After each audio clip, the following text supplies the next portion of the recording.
Have you ever had the feeling that your sensitivity is a curse disguised as a gift? That painful moment when you realize that your capacity to feel deeply, to perceive nuances that others ignore, to offer your soul in every gesture of affection, has become precisely what allows people to use you, hurt you, and then simply disappear from your life as if you had never existed. It's a cruel reality that Franz Kafka knew intimately, that suffocating feeling of being an inexhaustible source of understanding, support, and love for others, but never finding someone who offers the same care in return. You offer your whole heart, your most sincere words, your most precious time, your purest energy, believing that you're building genuine connections, deep relationships, bonds that will resist time and difficulties. But then something changes, and you realize that it was just convenient for them to have you around when they needed someone who understood them, who comforted them, who supported them without questioning, who absorbed their pain without complaining. And when you try to speak about your own feelings, your own needs, your own fears, it's as if your voice becomes an inaudible whisper in the wind, as if your words lost all the weight and meaning they had when they served others. Kafka knew that the sensitive carry this invisible burden of being eternally useful, but rarely valued, always available but easily forgotten, deeply necessary but paradoxically disposable. And the silence that follows disposal is perhaps the most painful part of this entire experience, because it's not just about losing someone, it's about discovering that your sensitivity, this characteristic you considered your greatest virtue, became the instrument of your own emotional destruction. If you're watching this video, you probably know this pain in a very intimate way, and I want you to know that you're not alone in this journey of discovering the paradoxes of sensitivity. This channel exists for people like you, who feel too much in a world that seems to feel too little, who seek understanding amid incomprehension, who need a safe space to process these experiences so profound and often so lonely. If you want to be part of a community that truly understands what it means to carry a sensitive heart in this world, subscribe to the channel and ring the bell so you don't miss any reflection that can help you transform this sensitivity from vulnerability into strength. And if this content is touching something in you, leave a like so that more people who need to hear these words can find them. Your presence here already makes a difference in the lives of other people who, just like you, are trying to navigate the complexity of being deeply human in a world that sometimes seems to have forgotten what that means. Kafka's perception of the condition of the sensitive was not just a literary observation, but a visceral testimony of his own existential experience. He understood that there exists a kind of social predestination for those who are born with an expanded capacity to feel, an almost mathematical inevitability in the pattern that governs their human relationships. The sensitive become, without consciously choosing this role, the emotional depositories of others, the silent receptacles of anxieties, fears, frustrations, and validation, needs of people who learn to mask their own vulnerability through consuming others' vulnerability. It's a perverse system that functions with the precision of clockwork, where each piece has its specific function, and the sensitive invariably occupy the position of components that absorb friction, that bear pressure, that wear down, so the rest of the machine continues functioning smoothly. Kafka observed this phenomenon with the disturbing lucidity of someone who intensely lives what they describe, noticing how the sensitive develop a kind of hypersensitive emotional radar that makes them automatically detect others' unverbalized needs, responding to them with a generosity that borders on social survival instinct. They learn from early on that their acceptance in the world depends on their capacity to be useful, to offer something that others cannot or will not offer, to fill emotional gaps that exist in people's lives with an efficiency that becomes, paradoxically, the reason for their own invisibility as individuals with their own needs. The process of using the sensitive happens so subtly and gradually that it's rarely perceived while it's happening, resembling the natural phenomenon of erosion, where water doesn't destroy rock through violent impact,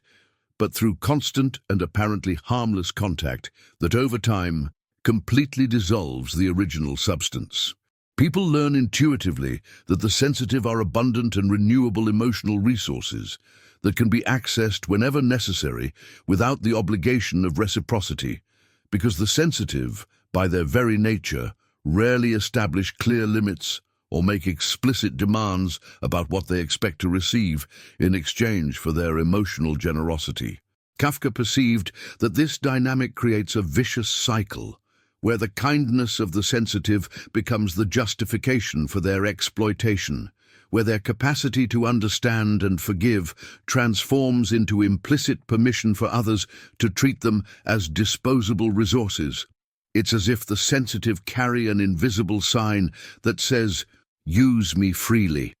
and the world responds to this invitation with a veracity that only becomes evident when the damage is already done. The use doesn't necessarily happen through deliberate malicious acts, but often through the naturalization of a dynamic where the sensitive give more than they receive, where their needs are consistently placed in the background, where their emotional availability is treated as a given, a permanent characteristic of the relational landscape that can be exploited indefinitely without consequences. The disposal phase reveals the cruelest nature of this dynamic, because it happens precisely when the sensitive person most needs the reciprocity they never received,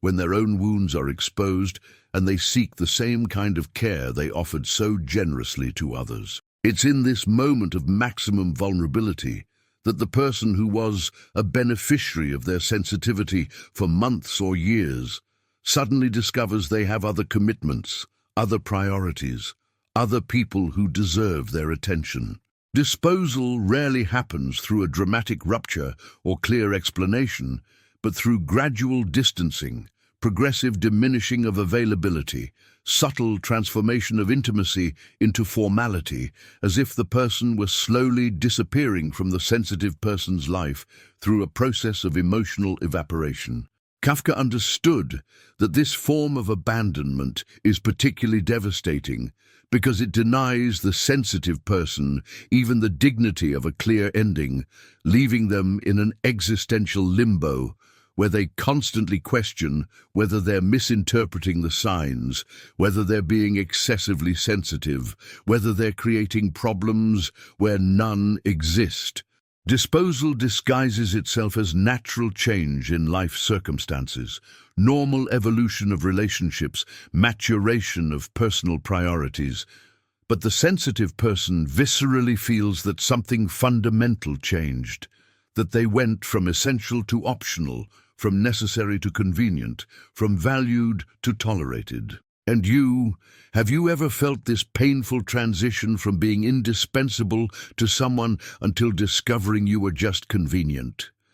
That sensation of realizing that all the intimacy you thought you had built was, in reality, a unilateral illusion, that you were investing in a deep connection while the other person was just enjoying a free, emotional service. If you're living this now, or if you've lived it and still carry the marks of this experience, leave in the comments, "I felt in my skin the weight of giving too much and receiving crumbs." Your courage in sharing this truth might be exactly what another person needs to read today to feel less alone in this journey of understanding the painful paradoxes of having a sensitive heart in a world that often doesn't know how to recognize or value this sensitivity. The silencing that follows disposal represents perhaps the most insidious dimension of this experience, because it's not just about losing access to the person who hurt you, but about losing the right to publicly process this pain, to seek explanations, to try to understand what happened. The sensitive person discovers that their version of facts, their feelings about the situation, their attempts at dialogue are frequently labeled as excessive, dramatic, or inappropriate, as if the very intensity of their pain were confirmation that they really are too sensitive and therefore responsible for their own suffering. Kafka observed that there exists a kind of silent social consensus that protects those who use and discard the sensitive, a collective narrative that suggests the sensitive should know better, that they chose to give without anyone asking, that they created unrealistic expectations, thus shifting moral responsibility from the person who exploited sensitivity to the person who offered it. This victim-blaming mechanism is particularly cruel because it transforms the sensitive person's greatest virtue, their capacity to love deeply, into evidence of their social inadequacy. Silencing functions through systematic invalidation of the sensitive person's emotional experience, suggesting that their feelings are disproportional to the situation, that their interpretation of events is distorted by their hypersensitivity, that their pain is self-inflicted and therefore doesn't deserve to be taken seriously. Kafka understood that the sensitive live in a parallel reality where emotional nuances, implicit meanings, energetic connections between people are as real and tangible as physical objects. But this reality is constantly denied by a world that privileges only what can be measured, proven, objectively documented. When a sensitive person tries to explain they were hurt by a different look, by a subtle change in tone of voice, by a silence loaded with meaning, by an absence that spoke louder than any word, they are frequently confronted with the argument that nothing really happened, that they are reading too much between the lines, that they are creating problems where none exist. And this constant invalidation of their perception creates a form of existential gaslighting, where the sensitive person begins to question not only the validity of their feelings, but the reliability of their own experience of reality. They find themselves forced to choose between two equally painful options, accept that their perception is flawed and they really are too sensitive, or maintain their inner truth, knowing this will condemn them to social isolation and incomprehension. It's an impossible choice that many sensitive people face daily, an existential dilemma that forces them to constantly negotiate between their emotional integrity and their need for social belonging. The genius of Kafka's observation lies in the perception that this pattern of use, disposal, and silencing is not accidental, but constitutes a structural characteristic of a society that values utility over humanity, efficiency over empathy, productivity over emotional depth. The sensitive become victims of a system that needs their sensitivity to function humanely, but cannot officially recognize this dependence because that would imply admitting there exists a moral hierarchy where some individuals contribute more to collective well-being than others. It's more convenient to keep the sensitive in the position of unconscious providers of emotional care, available when necessary but invisible as individuals with their own needs. Kafka perceived that this dynamic replicates itself in all spheres of social life, from personal relationships to professional structures, from family dynamics to casual interactions, creating a consistent pattern where sensitivity is simultaneously exploited and devalued. The sensitive learn to carry this paradox as an existential cross, knowing that their greatest quality is also their greatest vulnerability, that what makes them most human is precisely what makes them most susceptible to dehumanization. The tragic destiny of the sensitive, according to the Kafkaesque vision, lies not only in the fact of being used and discarded, but in the gradual discovery that this experience is not an anomaly or a series of unfortunate coincidences, but a structural pattern that will repeat indefinitely as long as they maintain their essential nature. It's the devastating perception that being authentically sensitive in an insensitive world is like carrying an open wound in a constantly contaminated environment, where complete healing is impossible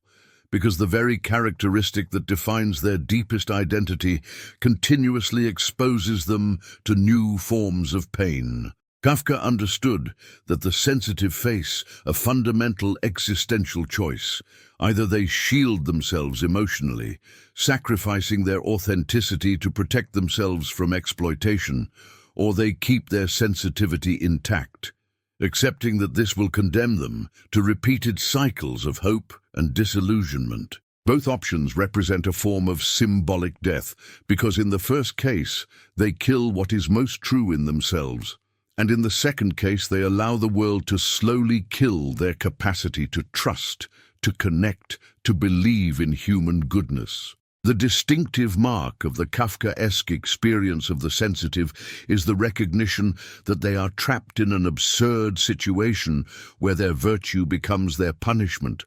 where their capacity to love deeply condemns them to loneliness, where their ability to understand others makes them incomprehensible to others. It's like living in an emotional labyrinth where each attempt to escape leads them deeper into the center of the problem, where each effort to protect themselves ends up creating new vulnerabilities, where each learning about the dangers of sensitivity is simultaneously a learning about the impossibility of living without it. Kafka saw in this condition not just personal suffering, but a reflection of a broader human condition, where the most emotionally evolved individuals are punished for their evolution, where society benefits from some people's sensitivity while marginalizing them, where humanity's moral progress depends on the sacrifice of those who are capable of feeling it most deeply. The sensitive become, in this perspective, a kind of involuntary elite of suffering, unconscious guardians of humanity's capacity to feel, love, and connect authentically, but condemned to exercise this function in isolation, incomprehension, and frequent despair. The transformation of this painful understanding into liberating wisdom represents perhaps the only possible path for the sensitive to transcend their apparently inevitable destiny. Kafka suggested, through his own existential journey, that lucid recognition of the condition of the sensitive can be the first step toward creating a new way of being in the world, where sensitivity stops being exploited, vulnerability to become a conscious force of personal and social transformation. When the sensitive understand that their suffering is not the result of personal inadequacy, but of fundamental incompatibility between their nature and society's dominant emotional structures, they can begin to develop self-preservation strategies that don't require denying their essence. The key lies in learning to direct their sensitivity consciously, carefully choosing where to invest their emotional energy, establishing clear limits about what they're willing to give and receive, developing the capacity to recognize early signs of exploitation and emotional manipulation. Kafka's legacy for contemporary sensitive people is the understanding that their condition, although painful, also represents a superior form of human consciousness, an expanded capacity to perceive and respond to nuances of emotional experience that most people cannot even detect. Instead of seeing this sensitivity as a curse, the sensitive can begin to recognize it as a sacred responsibility, an opportunity to contribute to elevating the emotional quality of human interactions, but always from a position of conscious strength, not unconscious vulnerability. Transformation happens when they stop seeking external validation for their sensitivity and begin validating it internally, when they stop trying to convince the world they deserve to be treated with care and begin treating themselves with the care they always offered others. It's a process of emotional self-reparenting, where the sensitive person learns to become the type of person they always sought in others, the type of emotional companionship they always desired to find, the type of caregiver they always were to the world, but rarely were to themselves. The true revolution of the sensitive begins when they understand they don't need approval from an insensitive world to validate their particular way of existing, that they don't need to adapt to relational patterns that diminish them, that they don't need to accept emotional crumbs from people incapable of recognizing the banquet they offer. Kafka teaches us that the sensitive have the power to create their own criteria for relational success, their own definitions of authentic connection, their own communities of people who share similar values about emotional depth, reciprocity, and mutual care. Instead of continuing to try to fit their sensitivity into social frames that weren't made for them, the sensitive can begin to build their own frames, their own spaces of existence, where being deeply sensitive is seen as a desirable quality, not as a defect to be tolerated. This transformation doesn't eliminate the pain of living as sensitive in a frequently insensitive world, but transforms this pain from a chronic wound into a source of wisdom, compassion, and inner strength that can serve not only for their own healing, but for healing others who share this unique and challenging existential journey.